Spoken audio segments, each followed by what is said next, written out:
This is a really interesting lady. One of the founders of MoMA. She was an early collector of what was at that time cutting edge artwork of the late 19th and early 20th century. Um, she was actually her real name is Lizzie Plummer Bliss, but she's known as Lillie.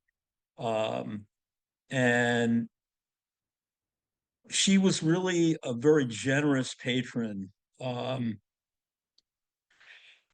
she bought Starry Night, um, so she had some good taste. She's really one of the lenders to the landmark Armory show, which was in 1913, um, and contributed to other exhibitions concerning raising public awareness of modern art at that time. Um, the Armory show was quite controversial at the time. Duchamp with his urinal fountain sculpture, um, and I think that the Blue Nude by Matisse was probably even more shocking to people at that time. What can you tell? I mean, we look at it now and it's like, oh yeah, okay. Anyway, she played an essential role in the founding of the Museum of Modern Art, along with, well, let's see, along with um, Abby Rockefeller, um, and Mary Quinn Sullivan. They were really three of the movers and shakers that helped found the Museum of Modern Art. So Lizzie was born. Um, let's see, I'm going to go back to this so we got something beautiful to look at while I'm talking. She was born in 1864 in Boston as the daughter of a textile merchant, Cornelius Newton Bliss, who died in 1911. Um, she had three siblings, and basically when she was two, they moved to New York City. Um, she didn't go to school, but was taught by private tutors. And her father turns out to be a real, heavy duty guy. I mean, basically, the father held office of the United States Secretary of the Interior under McKinley from 1897 to 1899. Interesting. His wife was ill a lot, and indisposed. So actually, um, Lillie went with him to a lot of the DC ceremonies. So she was really well rounded as far as her involvement and in the culture is concerned. Um, Basically, she began collecting um, in the early part of the 20th century. And um, her earliest purchases were, one of her earliest purchases were by an artist by the name of Arthur B. Davies, who, let's see, was really a fairly a fairly well-known artist at the time, in a lot of collections, and was selling fairly well. So he knew he had been to Europe quite a few times, so he knew a lot of the folks that were involved in the avant-garde. So he actually helped her to build her collection. So, you know, he introduced her to Cézanne, to Seurat's work to Gauguin to Henri Matisse, Picasso, and he was actually one of the movers and shakers behind the Armory show also. Uh,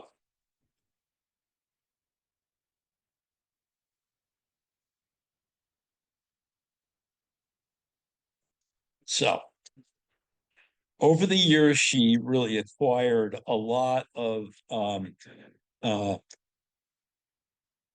American modernists and very, very, you know, prestigious works by Cézanne. The core of her collection is really about Cézanne. So I'm going to spend a lot of time on Cézanne, which is always a pleasure for me. Hopefully you guys will enjoy it too. Uh, the works by Cézanne are one of the focal points of the collection. She acquired her first Cézanne um, just a little while after the Armory show, um, and she bought a street scene, and then she bought a still life and 8 watercolors around 1916. Um, then she actually went to Europe with Arthur Davies, who was quite a character. I mean, he was a very generous fellow as far as supporting other artists is concerned. Uh,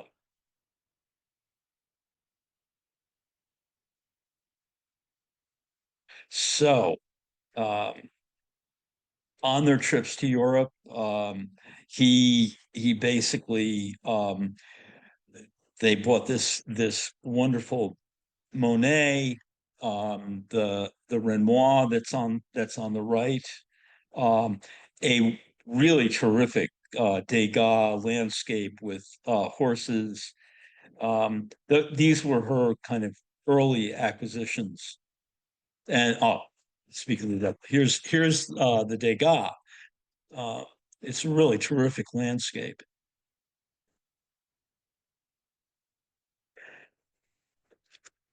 But she also, encouraged by Davies, bought Sorry, what made a that real such a eclectic. terrific landscape?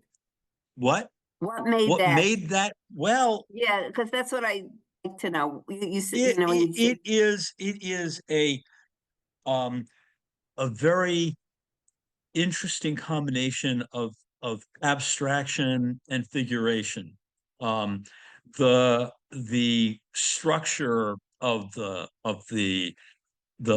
horseback riders in the foreground and into this really atmospheric landscape is quite remarkable. Um, Degas did not do a lot of landscapes, though he did focus on the horse racing and stuff like that.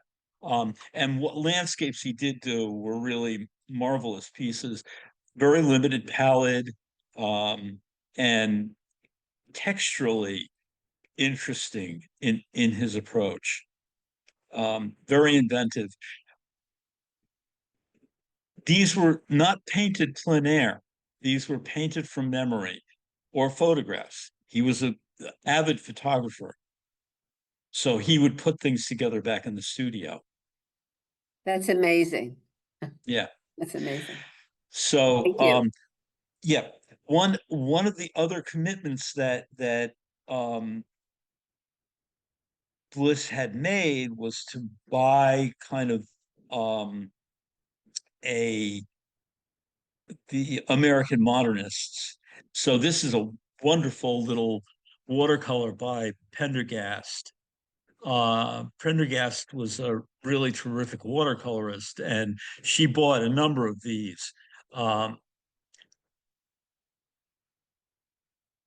Very interesting crossover between the realist kind of Ashcan school and the French Fauve.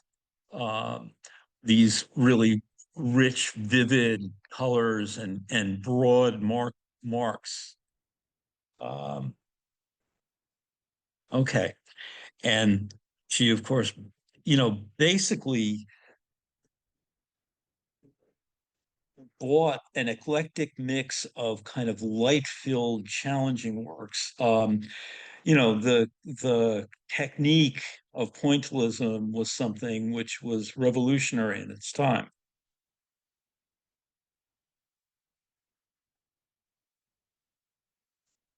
Okay, so now we're going to move on to my man Cézanne. Um, and we're going to focus in on this series Jardinay. This is a small village. This is one of three views. Actually, there were more because there were a lot of watercolors that he did. But this hill town near Aix, where Cézanne worked from the summer of 1885 through spring of 1886, though he went back there repeatedly after that. But this series was from that time. The steeple of the local church crowns the cluster of red-roofed buildings which animate the sloping terrain, faceted and geometric. The structure anticipates early 20th century cubism. For me, it is a proto-cubist painting, basically. It is, what somebody like Brock was looking at when he began to move from Fauvism into Cubism. Um, and if you look at the detail that I pulled up that's on the right, you can see the linear underdrawing. There's a pencil underdrawing, and then Cézanne would go in with a brush wash and redraw his geometric forms, his the objects in the painting. They're very powerful structural pieces, and I'm going to go into more depth on this. You can see here, actually, there's an arrow on this little piece that I've got right here that shows where this roof and you can see there's the linear element of the underdrawing that still shows through when you get in close up. His search for the underlying structure is evident here. He worked around the entire surface of the canvas, maintaining a coalescent shape relationship throughout the process of painting. So, in other words, he was constantly looking back and forth as he would paint in one area, it would affect another area. Um, so the question of finish was an open one. He strove for a sense of cohesion, allowing areas of the composition to remain unpainted if the image held together. So you can see in this piece that basically there are areas like in the sky that go right down to the canvas, buildings that go right down to the canvas. But he would consider this a whole painting.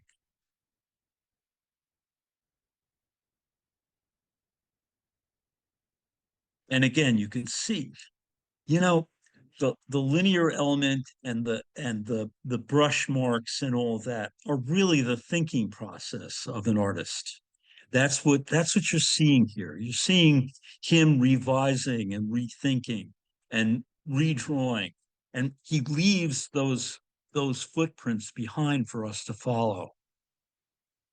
It's one of the most inspired parts of Cézanne for many of us that have followed him. Uh, and he is still resonating today. I mean, there are still many contemporary artists who look to Cézanne and are still gathering things. As I say, we're still chewing on Cézanne's bones and sucking at the marrow. Uh, okay, and here is really a diagrammatic um, sort of how the eye travels through this painting on a really simple form. There are much more complicated and much more complex ways of approaching this. This is really, it is a flat surface that's being designed, and it it goes back and forth between rendering depth and returning back to this surface that you're putting paint on. It's one of the remarkable parts about Cézanne is basically that crossover between abstraction, the abstract mark making, and the representational. And I put up this black and white on the right for you to see that basically the color, the active color in this painting is really what animates the piece. Unlike many other paintings where tone is as important as color, for Cézanne, color was the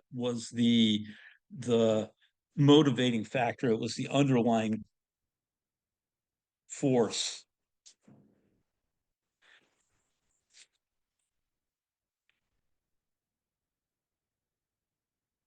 So basically, what you have in this thing is this red sienna uh, of the tile roofs against the green trees and field areas. Um, so there's this tension between the red and green, and yet it's mollified by the ground color that's in the canvas, this kind of yellow tan. So it's not a very wide tonal range, but the color contrasts are what really activate it and animate it. Okay. And somewhere in all of this is the golden section. So what what I did was impose this on the composition so that we could play around with that and see it. Um, One of the things that was going on that was revolutionary in this time, from the late 1880s to the early 1900s, the theory of relativity was going on. Um, um, I believe Einstein's theory of relativity was, I think, posted in the early part of the 1900s. It might have been 1908. I'm not sure. That would have been right after Cézanne died, who died in 1906. But the concept were in the air of space and time. Um, and this is something which is integrated into these pieces. One of the things that Cézanne was trying to do was reach for the underlying structure that that held together the composition. And that's sort of the same notion that the physicists were after. They were searching for the the laws that govern the universe in a way. The other piece of that picture is the idea of atomic science, of things not being um, um, they are particles moving at various speeds. So although we see things as solid objects, in order for us to function, we are all made up of subatomic particles moving at various speeds. This concept was played with, especially in the early 20th century and the mid 20th century, in abstract painting. These thoughts were flowing around in there. So, okay. In terms of overall color theme, The main colors are orange, green, blue, and the warm tinted color of the bare canvas. Notice how all the colors are distinct, um, with there being hardly any gradation or blending in them. It gives the painting a sharp hue contrast. So the color contrast is really powerful. There's hardly any saturation contrast. So, in other words, the dark and light that I was talking about, most of the colors are restrained. There are hardly any vivid colors, reds, yellows, or blues, that contribute to the painting's pleasant, understated feeling. The warm tinted color of the bare canvas gives the painting an overall warm presence.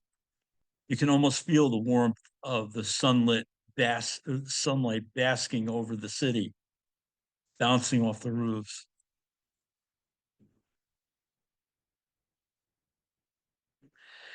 This unfinished canvas is representative of the experimental style and radical pictorial vision that would inspire Cézanne's contemporaries, as well as future generations of artists. Here he rendered the village in X through a series of architectonic and organic forms, um, animated by a shift between warm and cool tones, expanses of unpainted base coat that convey a sense of light. In his highly constructed in this highly constructed view, Cézanne omitted the factories, the coal pits that surrounded the village. Instead, an, an angle that intensified the timeless presence of the church and the bell tower.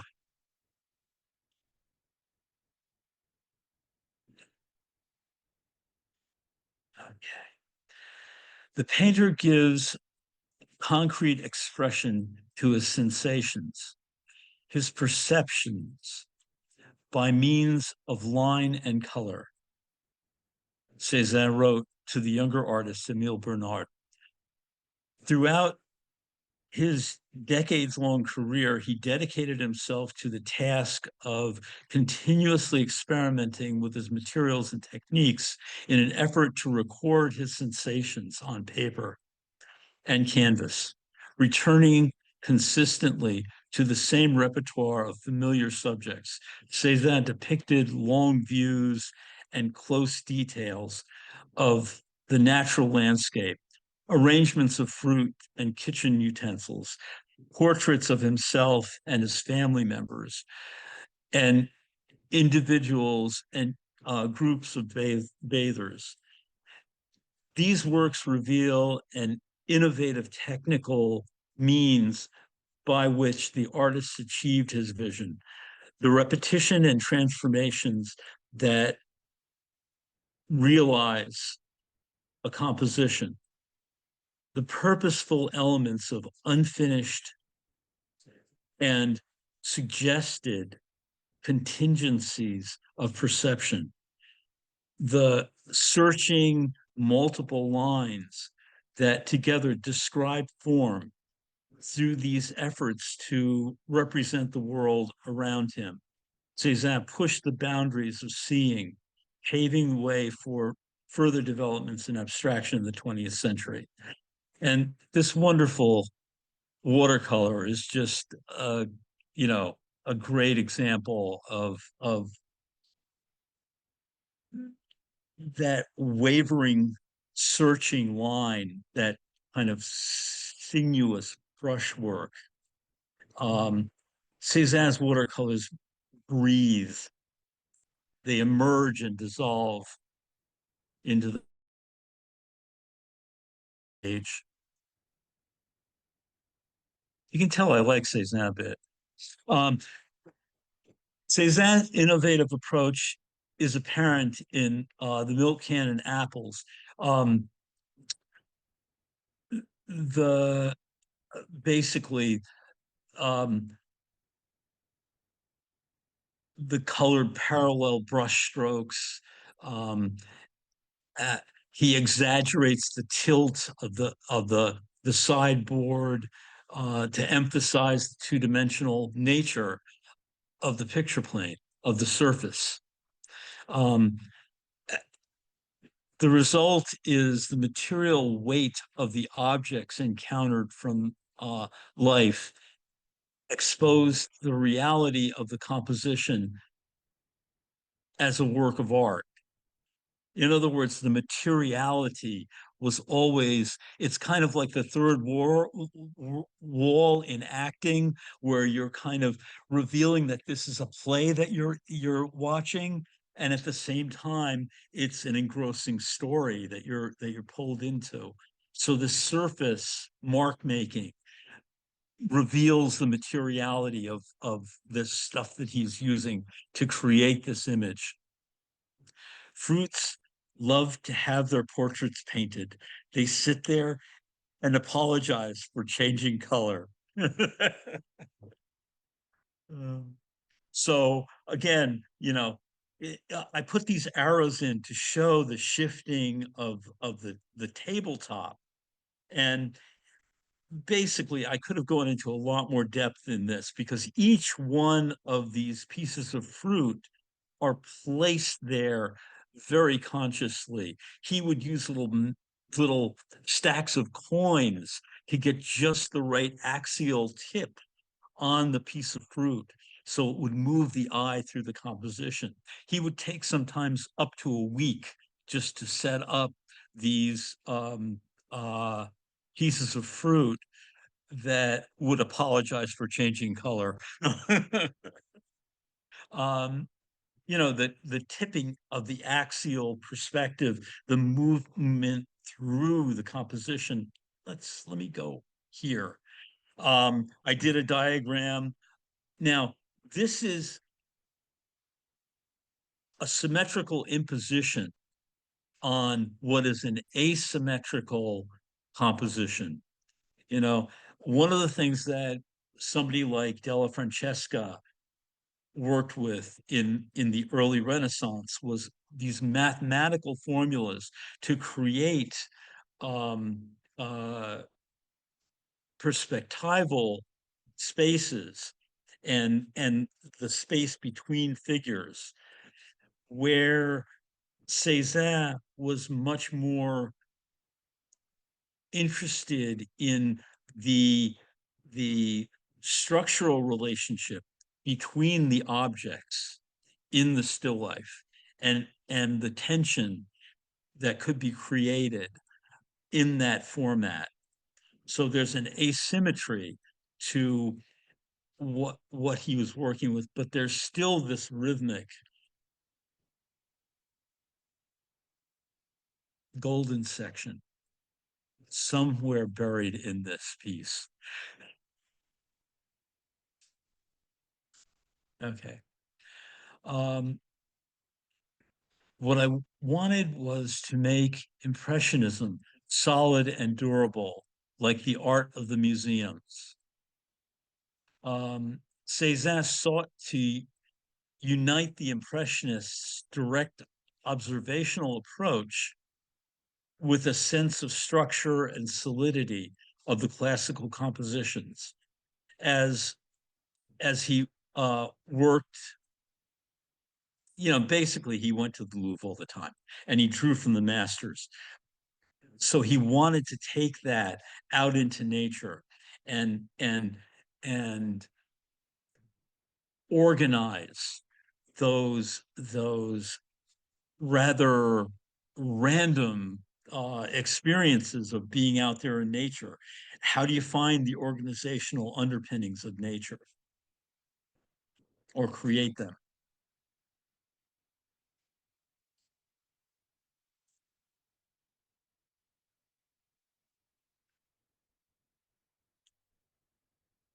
And again, there's this beautiful Mount Saint Victoire watercolor with this um,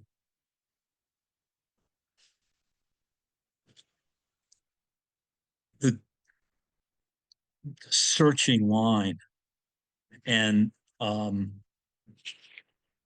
that it it it breathes with um, presence, this use of positive and negative space, the painted and the unpainted, that interaction between the the painted form and these searching lines, and how animated, how alive this watercolor is. He used the directionality of the brush to move the eye. Um, there's a sense of air and movement.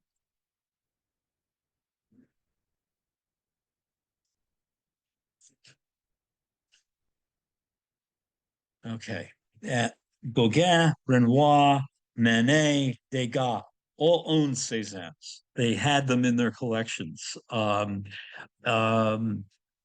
and there, you know, there could not be more different painters with their own visions, but there was something about these Cézannes that just riveted these other artists. They knew there was he was on to something. But not to take anything away from these wonderful Gauguins. Now we're back to um Libby Bliss and her fabulous collection. She collected 150 modernist works, and basically donated them to the Museum of Modern Art after her passing, um, and did it in a very generous way. Many um, collectors have stipulations that the collections stay together, that they're the works in their collection not be deacquisitioned. She, on the other hand, said, no, I want this to be a contemporary art museum. If you can sell some of my work to buy new, fresh, exploratory work, do just that. And many of the works that were in her collection are now in the museum, the Metropolitan Museum, and other museums around the country. Uh,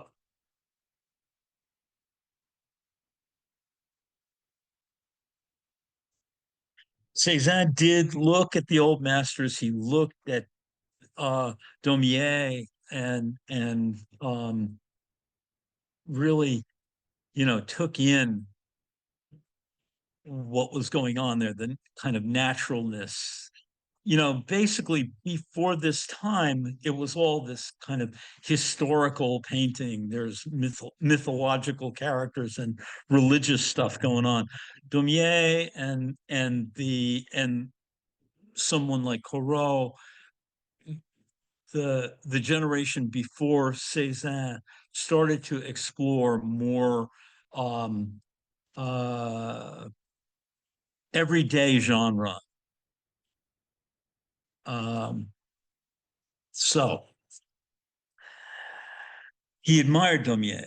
Um, one thing about this bather, that one thing I'll mention. I mean, basically, there's a lot of things going on here, but even in looking at the negative space that is it in between the the the the right arm and the left arm and the torso, those triangular shapes, those elongated triangular shapes,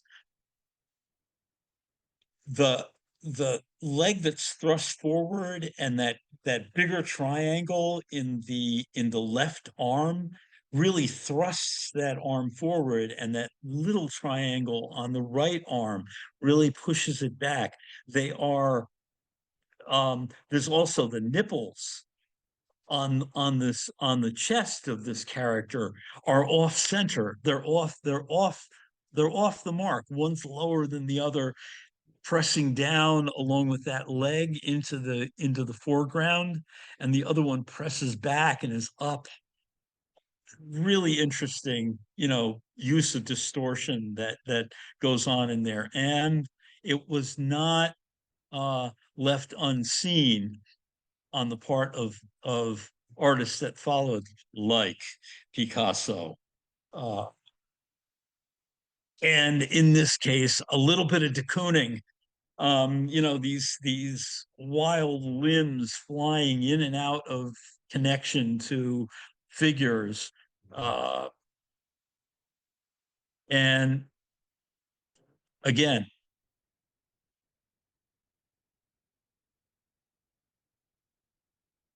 you begin to see, you know, how these notions were picked up on and carried forward.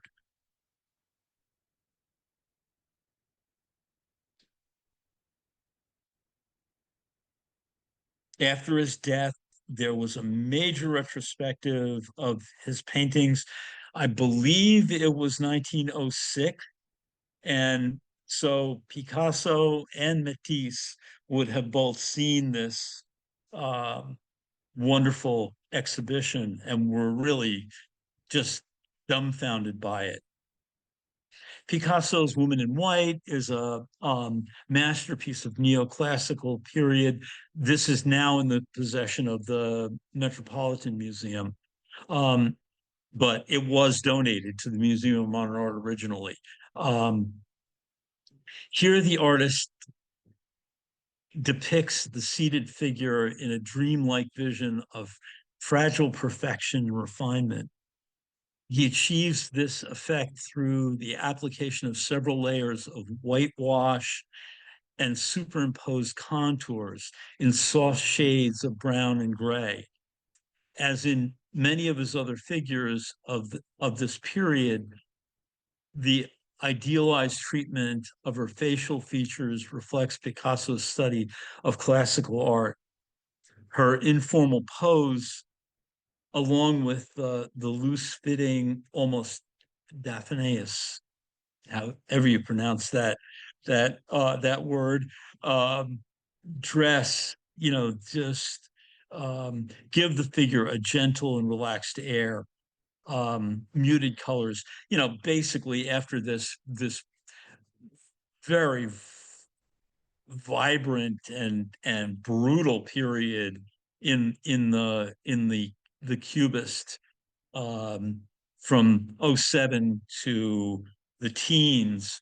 He went into this neoclassical period for a, a, a period of time, though he did go back to his um, more cubistic mode. Uh, Again, wonderful. Matisse in this collection. She had a great eye and was guided by um, uh, a good guide in Davies. Um, and the Modigliani's nothing to sneeze at. Uh, the view of Notre Dame, striking in its quasi absence of subject. Um, Famous cathedral is still discernible, but only survives as a transparent volume delineated by the intersection of many visible and invisible lines crossing the vast expanse of gray blue of the canvas. This network of lines is rendering of Matisse's window view from his studio. So again, if you go back and think back to those lines that I was showing you in the Cézanne that were kind of muted, they were there but not there. And this is a technique. This is a the penimento of those past marks, those past thoughts are still left there as a dimension of the painting. So the optical vision has been worked and reworked, drafted, then systematically deleted in a sort of evacuation process that leads to the isolation of delicate and abstracted formal balances.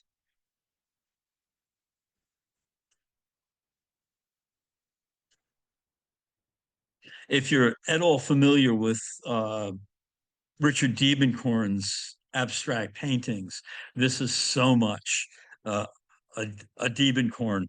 Uh, okay. And her commitment to the American modernists never left her. This is a wonderful John Marin from 1922, gouache, charcoal, collage. Um, he was a staple. He was at one point one of the most famous American modernists. There was a huge spread in Life magazine, that kind of thing, which um, at at at that time was like going viral uh, with millions of hits. And Odile Rodin is where we're going to leave it. She bought several of his pieces. Born in 1840, died in 1916.